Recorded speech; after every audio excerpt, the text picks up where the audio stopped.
All right. Guys are doing a great job at Birds 365, man. Great stuff going on. John, man, I'll tell you, man. Hey, he's got the book on recruiting. He's got the book on the Eagle. I think he does in a way because I tried listening to that other bullshit in Philly. I'd rather cut my throat than listen to them shows. So I always end up back with Zander and John McMullen.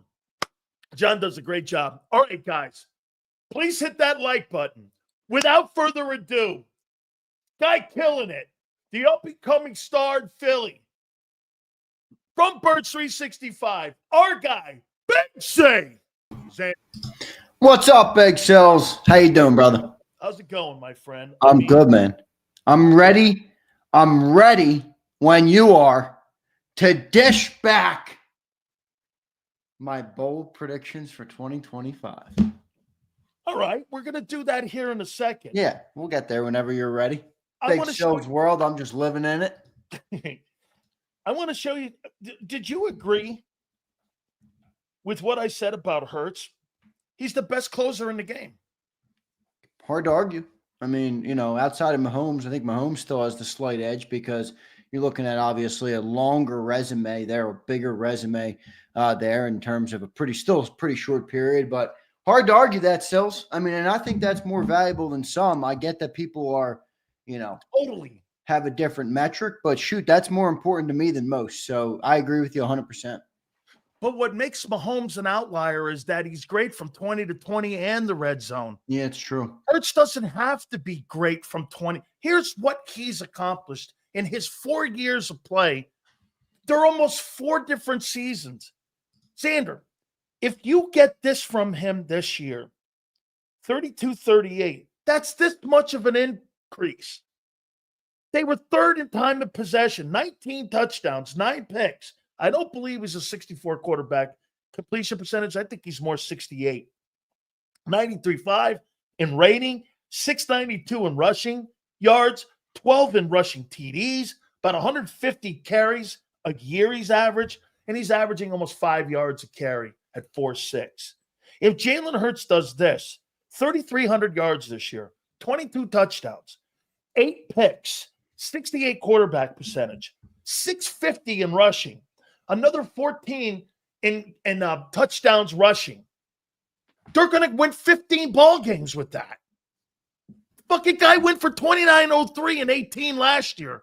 If he goes for 33 and 22, isn't that the marginal improvement we're talking about on being a little bit more efficient and sticking to your identity and running the ball? Yeah, I'm not looking for this guy to be a 5,500-yard passer. I'm looking at him to improve the passing game incrementally, just a little bit.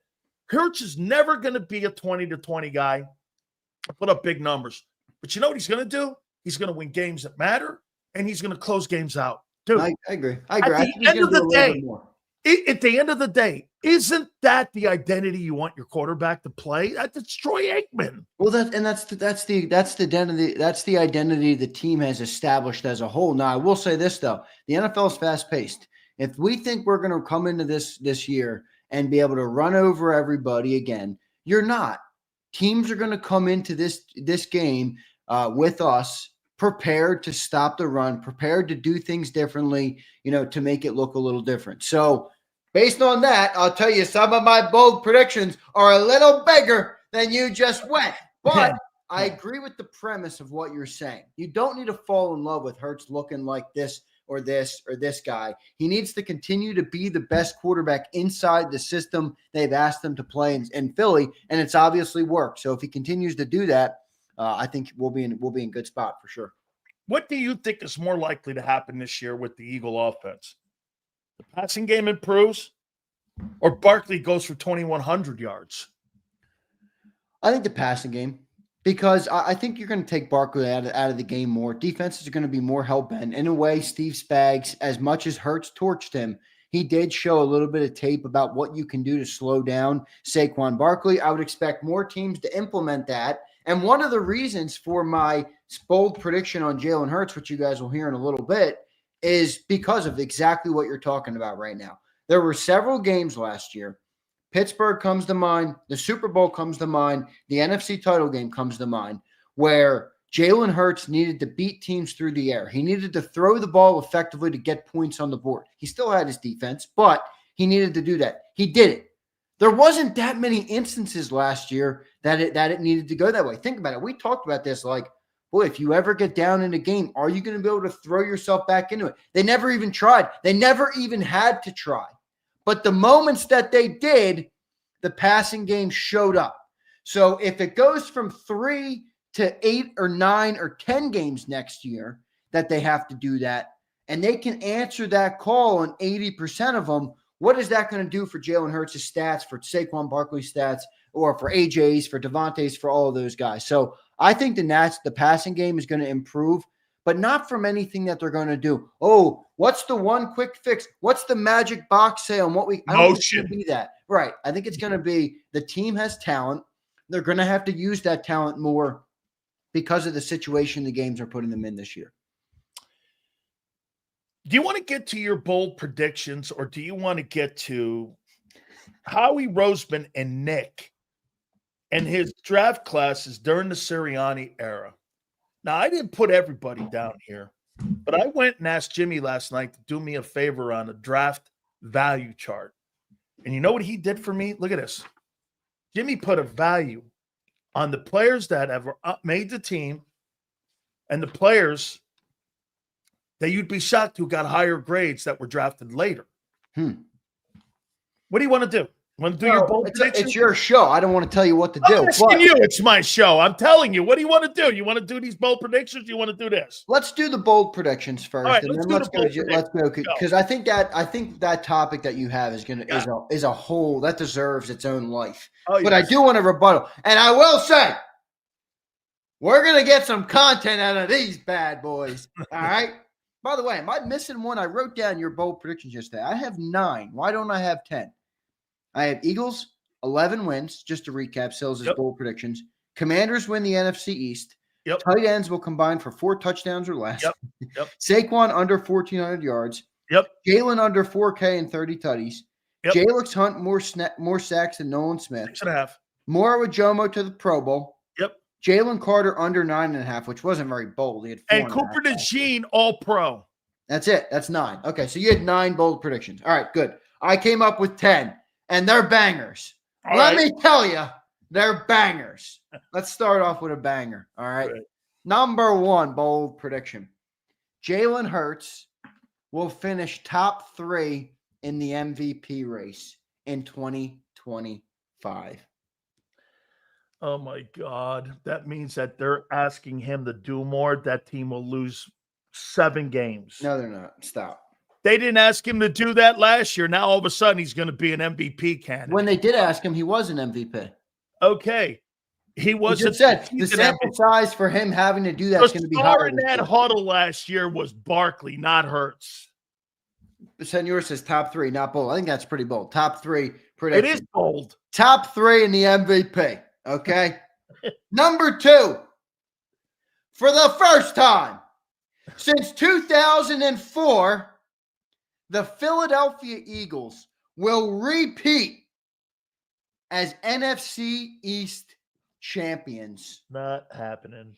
Ending a 20-year drought of repeat winners. The Philadelphia Eagles will win the NFC East. Hey, you want to hear this, though? I'll give you a little bit here. I don't think they win the East, but I think they make the NFC Championship game. Okay, I like that. They're going to win the East. I mean, come on. All right, all right. Number 3, the Eagles will win 13 games in 2025. 11 to 13? Sure.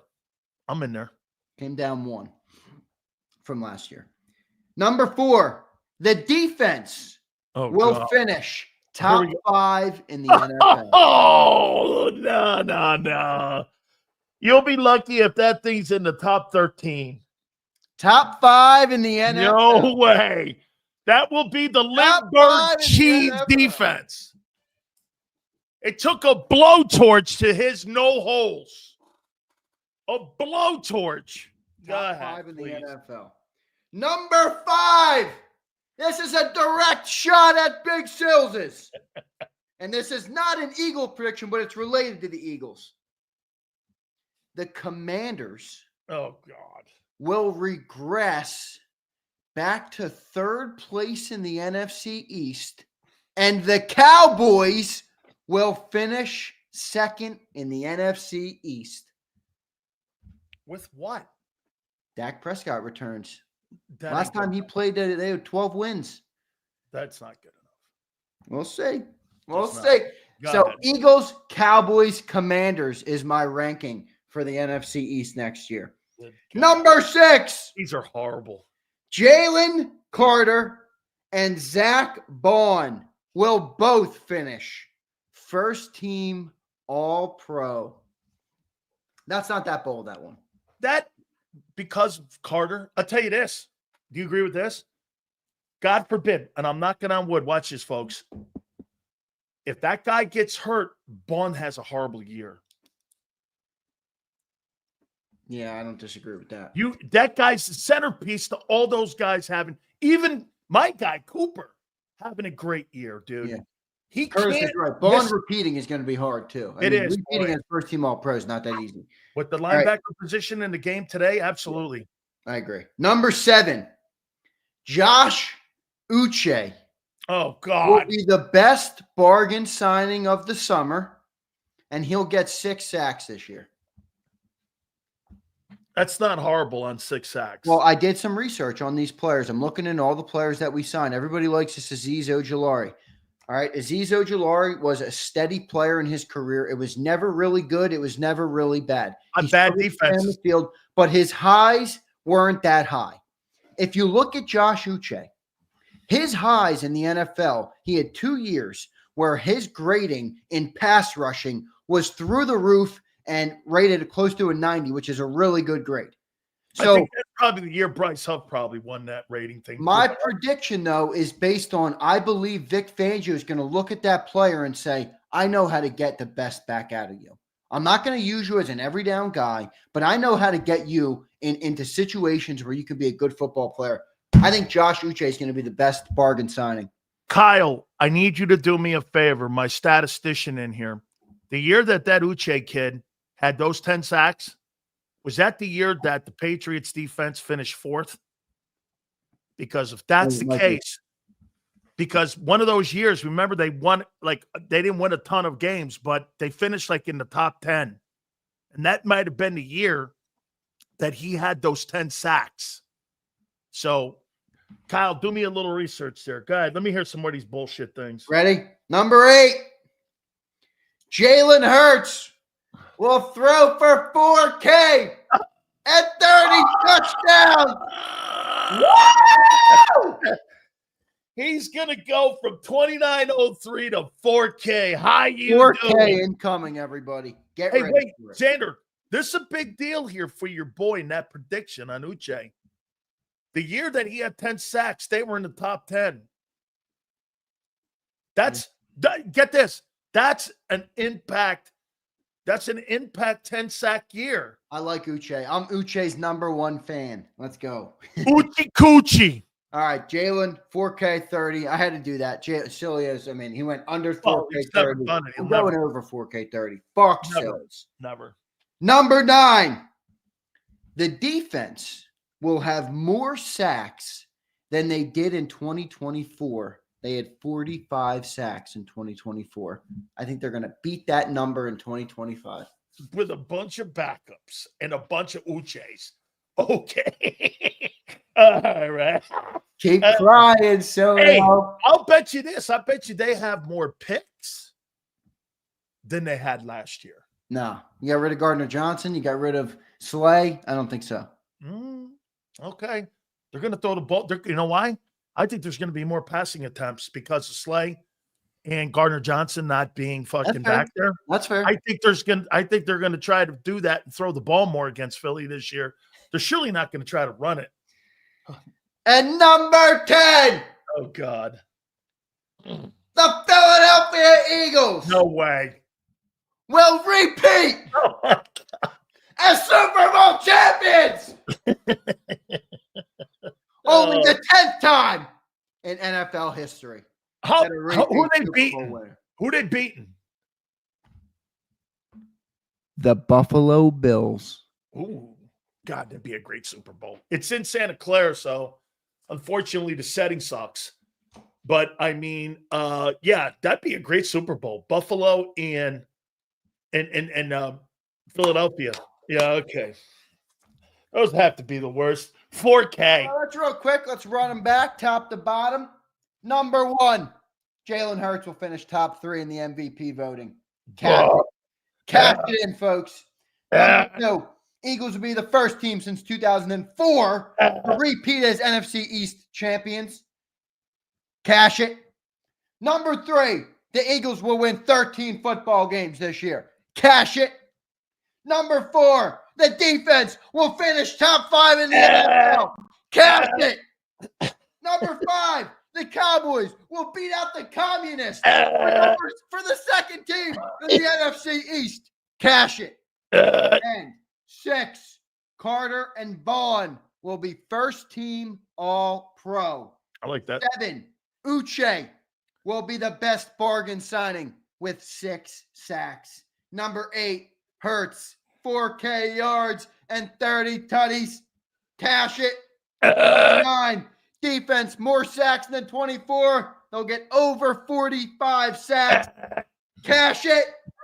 And number 10, the Philadelphia Eagles will be the 10th team in Super Bowl history to repeat as champions. What a fucking list. Those are fucking horrible, man. Oh, my God. Holy cow. He's still on the float parade. It's all right. I got it. 90% from the field. Hey, I want to show you something here. I've got bold predictions for the 2025 NFL season. Oh, see, I'm taking all your ideas on these. I'm going to do those. I'm going to do the Jalen Hurts ones. I'm going to take all your ideas on these. Right. I take yours. What the fuck? Yeah. You ready? All right. By the way, we'll read all of your super chats. Please hit the like button here. So here's a 2025. Then we'll do that drafting with Howie and Nick. 2025 Big Sills NFL bold predictions. Number 1, even though it's going to be a massive hit, I think the Browns are going to cut Deshaun Watson. Wow. I like that. They got to figure it out, dude, but they're going to cut him. Number 2, I think Kyler Murray is going to make a push to be the MVP this year in the league. I don't think he wins it, but I think this guy, last time he played against you, he beat you with nobodies. That's a long way from being the fucking MVP of the league, guy. How you doing? I think that guy's good in that combo. He's going to be an MVP candidate in 2025. Kyler Murray? Kyler Murray. Mark What are you on? Number 3, James Cook of the Bills will lead the AFC in rushing. I like that one. With 1,600 yards. You're going to dig this one. Number 4, I think Bryce Young goes for 4K passing. Yeah, I agree. I like that one a lot. I think he has a bounce back, and I'll tell you what, man. I saw that dude play against Philly, man. He was good. No, that's a better prediction than Kyler fucking Murray to the MVP list. Number 5, the Dallas Cowboys will lose 11 ball games. Oh, my goodness. I wouldn't be mad if you're right about that one and I'm wrong. I wouldn't be mad about that. Yeah. Cowboys lose 11 games in 2025 and put a nail in Dak Prescott's career as a Dallas Cowboy quarterback. Sorry, Mark Holmes. Number 6, Trevor Lawrence throws for 4,000 yards with the Jaguars. And how many picks? 48? How about this one? Number 7. Trevor Lawrence fucking stinks. The Los Angeles Chargers Chargers will win the AFC West. Who? LA Chargers? Yep. They win the AFC West with Jim Harbaugh. I don't dislike that. Hey, by the way, I heard John say something on your show today. Nick worked 4 years with Phillip Rivers. He was a quarterback coach in San Diego. He was a wide receiver coach in San Diego. Then he had him when he was in Indianapolis, when he was the offensive coordinator for Frank. So he worked That's why he loves him so much, because he's had a lot of time. He was his quarterback coach, wide receiver coach, OC for Frank. So he's had all the dynamics.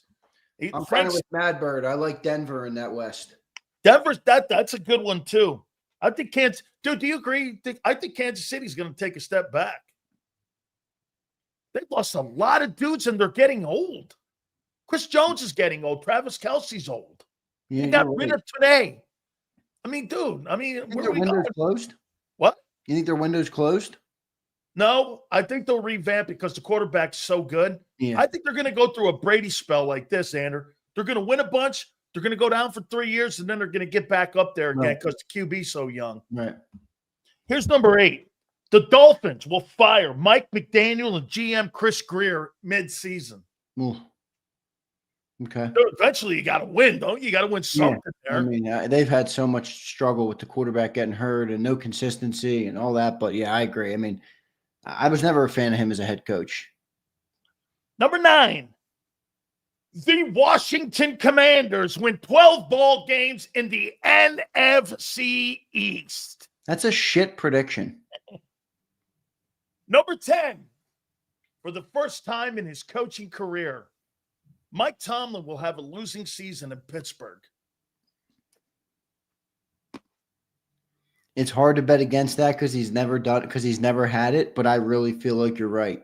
How are you going to have a winning season with Justin? Who's he got now? Does he even have a quarterback? No. They got rid of Fields. Fields went to New York. Yeah. Who's the quarterback? I don't even know. Who's the backup there? Now, what if they drafted Jackson Dart or Jalen Milroe? What if they got Shedeur Sanders? Are you out on Shedeur? Maybe 500. Are you out on Shedeur? What? Are you out on Shedeur? Because John McMullen does not like him at all. I like him. I'm starting to like him more and more. What are you impressed with? You're impressed with who he is. This is where it comes from. I think the entire NFL world is overly infatuated by sexy, by their amazing talent, the arm, they're that, all these things. I just watched Jalen Hurts defy that. I just watched it with my own 2 eyes in this city for the last 4 years. I think the intangibles of Shedeur Sanders, coupled with the pro-style skill set that he has, I know it doesn't wow you, but I believe he has the swagger and the charisma to change the trajectory of an organization. I believe that. And I believe part of it is genetic. And it comes right from his father and Deion Sanders. And he went to Jackson State, and him and his dad turned it around. And he went to Colorado, and they turned it around. I think he's okay. If you're talking about first-round picks and how many of them miss, I think he's worth the gamble.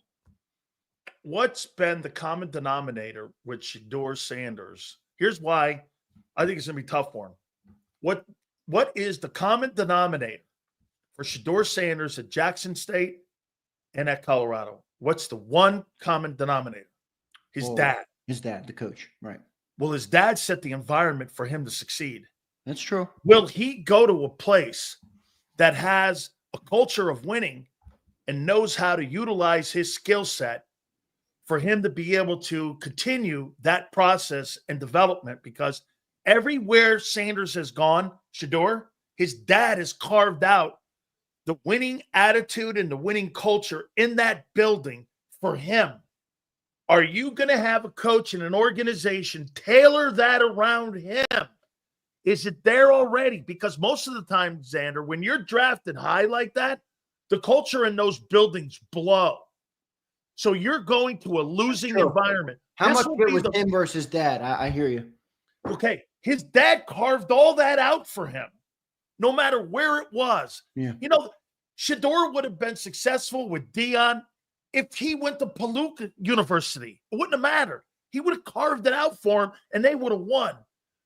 How many places do you see players go when they're in college? All of a sudden, they go to the pros, and that environment is not conducive to that kid, and that kid massively fails. I mean, it matters where you get drafted. Look, what's the common thing with Jalen Hurts playing in Alabama and playing in Philly? Nick Saban recruited the best players and got the best players in the country to go to Tuscaloosa. What's the one common denominator in Philadelphia that's in line with Nick? that's in Philadelphia. Howie Roseman, getting the best players in Philadelphia that they possibly can to fill the best roster. Don't you see the similarities that everywhere Hurts is gone, even Lincoln Riley at Oklahoma, Yes. everywhere he's gone, coaches know how to tool that place with the best players so that that skill set, again, gives you latitude of failure and success. Jalen's never been in a losing environment in his entire life. There's a value to that, Zander. I agree. I agree 100%. Now, you're not wrong about Dion, but like, can we educate this dickbag, Senor football? Cole Roy was 9-4. Yo, Senor, I'm not sure if you've ever watched a game of college football in your life, but before Dion showed up, people didn't go to Boulder, Colorado to play football, okay? He completely changed that place, and anybody that watches college football knows that, whether you thought they were successful or not. It's a 1-11 comment by a stat reader. They were 1-11 prior to him showing up. Yeah. I mean, and Boulder, Colorado. Years and years prior, like in the 90s under McCarthy, Bill McCarthy, they were great. They recruited great. They were in the Big 8. They were a fantastic football program. But that program hasn't been good since the mid-90s. Yeah, long time. It's been a long time, and Dion goes into that place and absolutely transforms it. Now, the only problem that I have with Dion doesn't like to go into kids' homes. He recruits Zoom. And, I think for you to get those big-time kids to want to come play for you. Now, I'll tell you this. Travis Hunter is the greatest example of what Dion did. He took that kid, won the Heisman Trophy. He's going to be a top 3 pick in the NFL draft. He's going to be one of the most sought-after kids. He's got a great shoe contract already. You know what I would say? Hey, coach, can you do that for me? Yes, I'm Deion Sanders. I did it for me, and I did it for my kid, and I did it for Travis. That's a great recruiting tool, dude. I know, but I don't disagree. I don't dislike it as much as you than not going to kids' homes. Think about it. In a day and age where these kids are given everything, and I'm not saying they don't deserve it, but I'm saying you're a 5-star recruit. You get unlimited shoes. You get unlimited college offers. We'll come and wow you to steak dinners and all these things. We'll give you this. We'll give you this booster. Deion's like, I'll talk to you on Zoom. You want to benefit from me as a player, as a man, as a coach? You come to my program, all right? I'm not coming to you and laying out a silver platter because you got to earn it in life. And I don't think that's a bad thing. I think he's the only guy that could probably get away with that. I agree. And he's a little bit using what he's built, but to his credit, he can. He's using his primetime brand that he's like made. Here, ask me this. Take out all the fluff. Take out all of the visits and the boosters and all those things. If Kalen DeBoer calls you to come and play, or Deion Sanders calls you to come and play, and you're a 5-star, 17, 16-year-old athlete trying to get out of wherever they came from, trying to do make success for their family, who are you going to play for? I'm going to play for Deion. I don't know about you guys. I'm going to play for Deion. But hear me out on why it's different today. If I play in an SEC stadium, that means my nil's bigger. And that means I'm more exposure because of the SEC. My problem with Alabama now is that I don't believe that's Alabama anymore. I think that's Alabama 2.0. And so, hey, am I going to be a 10, 11 win team? Maybe. When Nick was there, that's a 12, 13 win team. Right. But remember, Zander, that exposure the SEC gives you on a week-to-week basis where you're playing against LSU. Yeah. When you're at Colorado, you're playing against TCU. You're playing TCU, K-State. Leave all that aside because I understand that that's a factor. But from a raw standpoint. No. If a guy picks the phone up. Deion has the advantage is my If I'm picking the phone up, if there's 2 phones ringing, and Ken DeBoer's phone's ringing and Deion's ringing, I'm obviously picking. And all things are equal. You're going to Deion every time. All right. Yeah. So, here's the other thing I'll say. All right. I know people don't care. People think the Giants blow. People think the Cowboys blow. I get it. They do. All right. If the Giants use the 3rd overall pick to draft Deion Sanders, I'll predict to draft Junior. I predict Deion's the coach there after this year. They're going to fire Brian Dable after 1 year. They're going to bring in Deion Sanders as the head coach. And further, okay, if he falls, if he does not get drafted in the top 10, and the Cowboys are sitting there at 12, I could see easily Jerry Jones saying, forget all of our needs. Give me that guy. That's a marketing gold mine. It's exactly what he did to Tony Romo when he drafted Dak Prescott. I could see it easily, him falling in the NFC East. And I think the best way to have Shedeur Sanders succeed is to put him in a big market. If you put him in a Tennessee, if you put him in Carolina, if you put him in any of those, it's not going to work as good. If you put him in a big market team, I think all of that leverage will work in his favor. You want me to tell you who I think the next New York Giants head football coach is? I would love to hear this. I think it's Bill Belichick. That organization has coveted him forever. Yep. He cut his bones there. Since he won. The only thing that would stop that is the 7. Then again, he's pulling 24-year-old chicks now, so I don't know. I mean, the only thing that would stop that would be his age. I agree. Okay? That would be the only thing. But the Maras, dude, I mean, he got taking the Cleveland job because what's his name was 2 weeks later when he resigned. Parcells, the heir apparent in that building was supposed to be Belichick.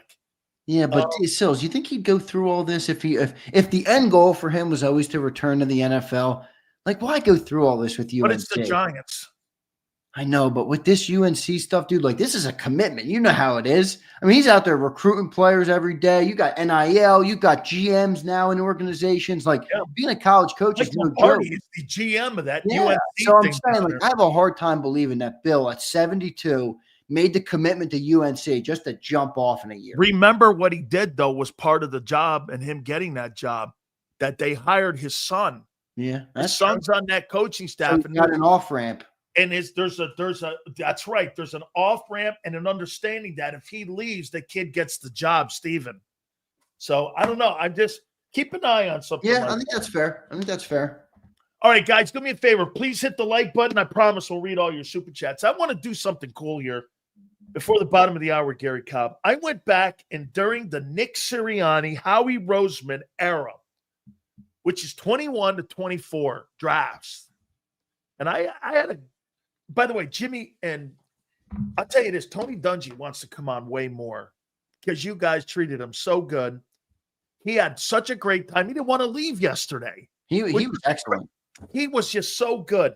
So we're going to have Coach Dungy on a lot more. I said it yesterday. I hope, and I know we have the best listeners in the world, but I hope they understand how cool it is that, we have a program right here that they listen to every single day for free and whatever it is. And it bring on names like that. It's pretty incredible. You won't find another Eagles YouTube channel that covers this team that talks to guys like that consistently. You won't find it anywhere. So enjoy it, everybody. That's some prime football talk right there. Absolutely. I think all the shows that we have are better than they've ever been in my 4 years going on 5 in April. Yeah. That we've had such a better group and really some great content. I think we have the best content going on right now we've had in 5 years. Yeah, I agree. I'm going to start this here, and I'm going to show you what. And I had a conversation with JJ last night. I went back to 21, and we even did the 24 draft. And this is what we came up with, and Jimmy came up with. So I didn't put every name down. I put guys that were impact guys. So in 2021. Patrick Johnson was a 7th round pick. Do you know he's played 60 ball games in the NFL at a 7th round pick? You know what JJ gave that pick? He gave that pick a C+. 60, who was it, Patrick Johnson? Yeah, he's played 60 games. He just got signed back. You know that, right? Yeah. He's played 60 games. Yeah.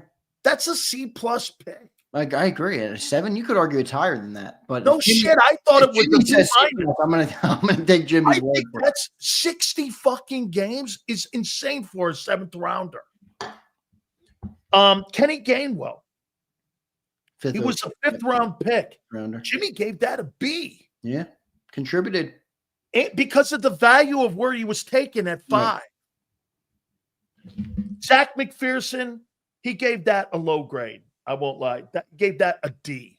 Well, okay. That's the only guy in this, one of the only guys in the top 4 rounds that the Eagles have drafted in the last 4 years who ultimately was cut or didn't contribute to the team. And actually, if you look at Zach's career, he actually contributed in his early career. First year and second year, he was a key special teams guy, and he did play a reserve role. Now, it wasn't great. The team wasn't great, but for a what was he, a fifth rounder or fourth rounder? So, yeah, I mean, he did something, but, yeah, not great.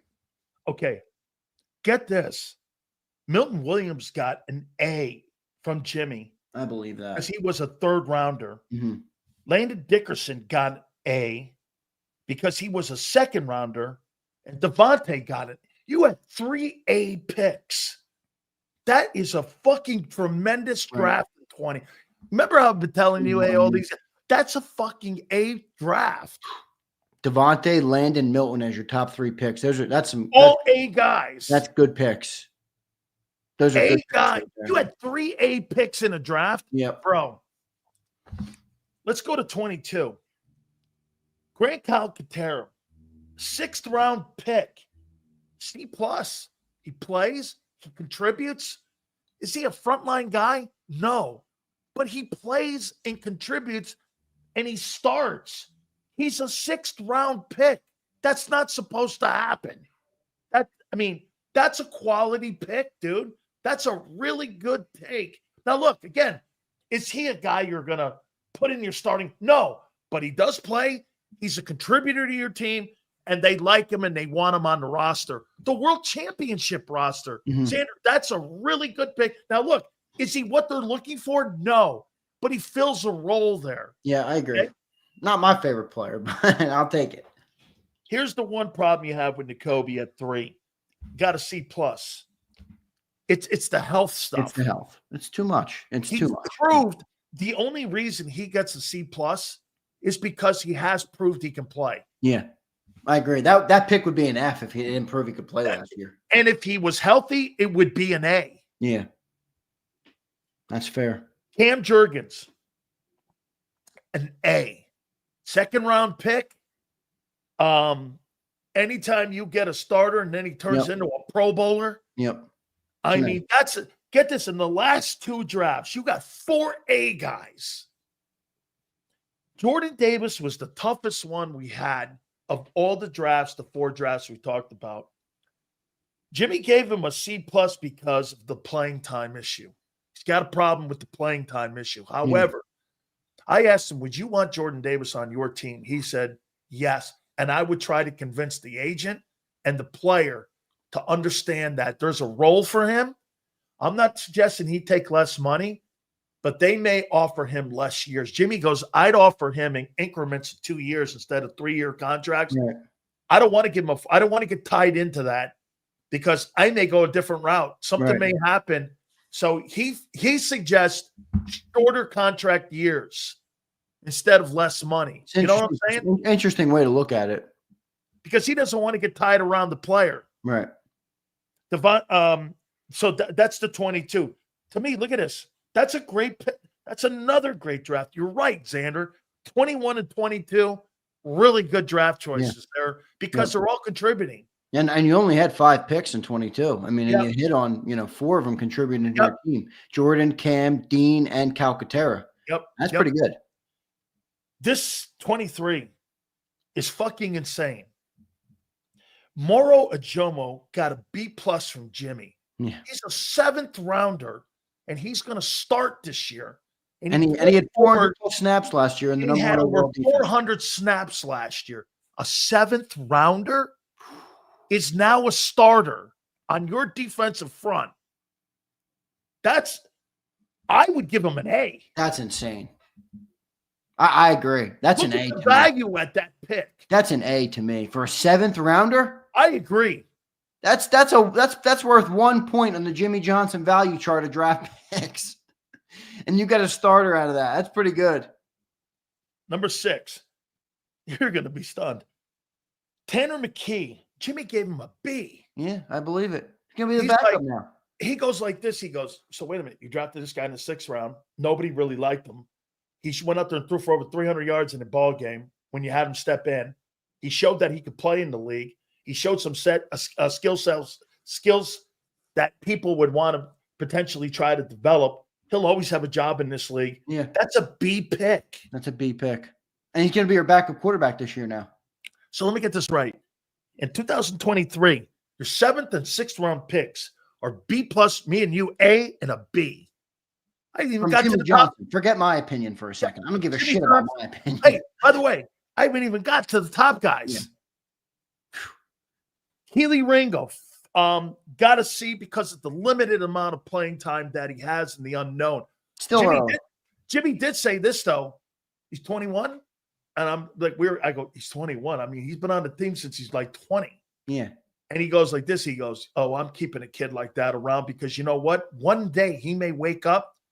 He's not Dion, but he's Dion's cousin. Yeah. You know what I mean? And I'm like, okay. Sure. Sometimes it takes a second for these young guys for it to click, man. It's a man. He told me not to be so hard on him. He said, let him play in the exhibition season. Right.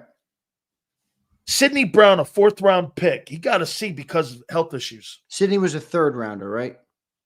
Yeah. Sidney was a 3rd rounder, correct. Yeah. 3rd rounder. Jimmy gave him a C because of health issues. I agree. I think even C's appropriate for him. I don't think it's D because he's been good on special teams, but C is good. No, and he does show.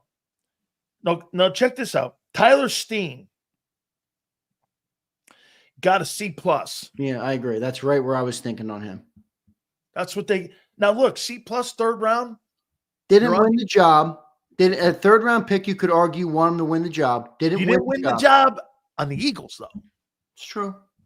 Well, here's where I think you get a better answer on Tyler Steen. Talk to me in October. Right? If he wins the guard job or if he wins the job this year, okay, I think that pick gets upgraded. If he doesn't, it's probably a little lower. Okay. I disagreed with Coach on this one.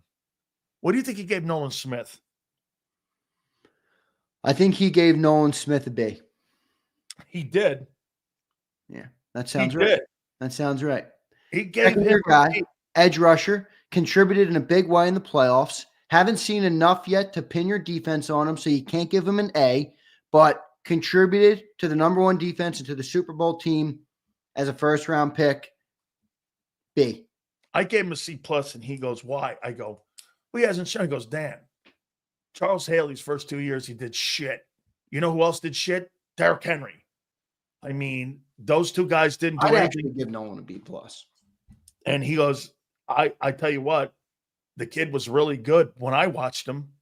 He goes, the only problem you get with him is that that's somebody that his size would be a concern for him. Right. I agree with that. Would be his size. Actually, I'd go as far as to say this though on Nolan Smith. And I know this would never happen, but the way I look at draft picks, like that if Nolan Smith never played another snap in Philly, which is not going to happen, I would be happy with that pick because you spent an asset on a guy that contributed to a Super Bowl. That's what it's all about, you know? So I'm happy with that pick. The guy had 4.5 sacks in the playoffs. I'm happy with that pick. What's he have? 7 total? 7.5 total, something like that now? What, last year? Yeah. Last year he had 6.5 total, but then he had 4.5 in the playoffs. He had 6.5 in the regular season, 4.5 in the playoffs. So he had 11 sacks last year, including the playoffs. And he didn't really start until week 5. And he really didn't get a lot of playing time until after Brandon Graham got hurt, which was, I think, the Jacksonville game. Another great draft. Yeah. 2024. Wait, you didn't give Carter? Oh, well, you heard him yesterday. He sees A+, Jerome in him. A plus. Well, he gives him an A. I mean, he might he doesn't believe in perfect. Yeah. He said the only guy that he's seen that's an A+ player. What do you think it was? He said it on the program. Oh, yesterday? Yeah. A+ for the Eagles? No, A+ that he's ever seen. Okay. I don't know. I didn't hear Mahomes. Okay. He says it's the best player I've ever seen at that position, a quarterback, and it's the most important. He goes, he's the only guy that's not tradable. Right. He says everyone else is. Jalen Carter, I agree. By the way, Jason, thank you. It was the Rams game that Brandon Graham got hurt. Thank you. 2024. We agreed pretty much on this draft too. And then I'm going to give you his assessment on the last 4 years. 2024, he agreed with me. Trevor Keegan were to go in this year's draft, he'd probably be a 3rd rounder. So he was a 5th rounder. He liked the fact he was a team captain at Michigan. He played over 35 ball games. Yep. He's with Stoutland. So he said, he goes, Tony Wise, his O-line coach, would love a player like this, and he sees why Stoutland likes the kid. He gave him a C. Trotter. Jimmy's only problem with Trotter, you want to hear this, what he said about him? It's funny. I can't believe he does all these things because I guess he gets asked to be a consultant like for the Jags, and he's a consultant for them using his value chart. Right. So he's really into this. And I go, what do you make of Trotter? He goes, Clemson kid, coached by Dabo. He's really good. He's just too slow. However, he makes up with his knowledge of the game and also his feel for the game. Right, like his instinct. Yeah, he says that, and in a position that you have to have instinct, which is maybe one of the most important outside of corner, right, you have to have that instinct in there. You know, if he can improve on his speed, he could be a player, he thinks. He goes, this year will be a telling sign what they end up doing with Trotter. Yep, I agree. Will Shipley, you know, do you remember a guy named Danny Woodhead?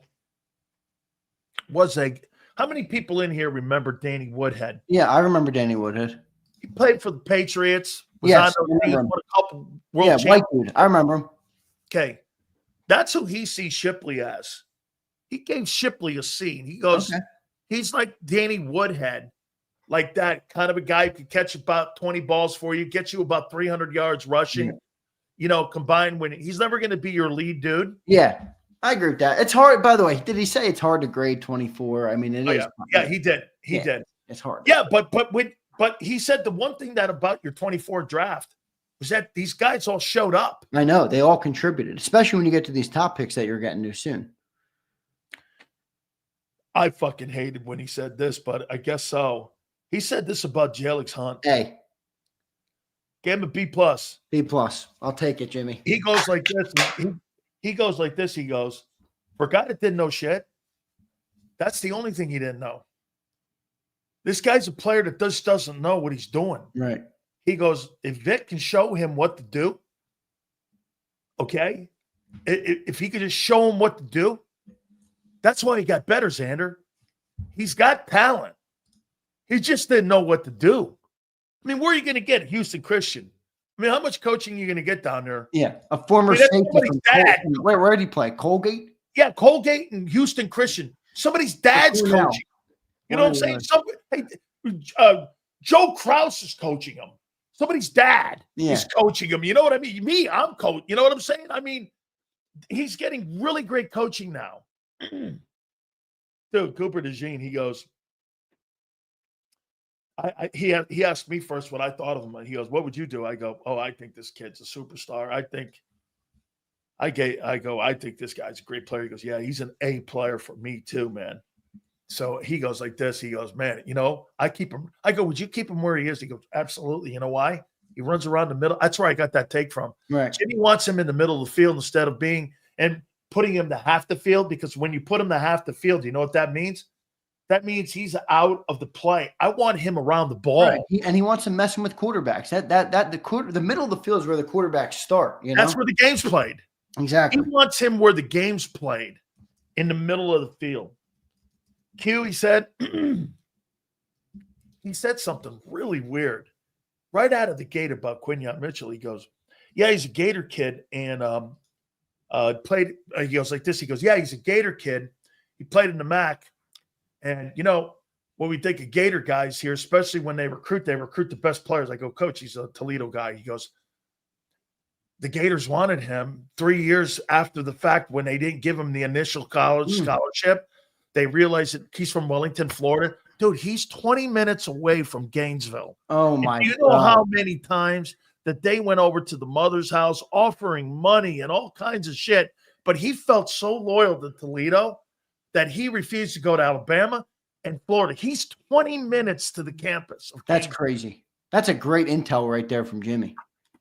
He goes, that kid is a guy who could have started on any team in the Southeastern Conference.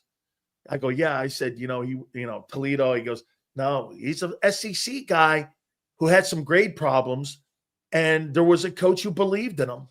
So I want to show you this here. So you got 3 A's from 21.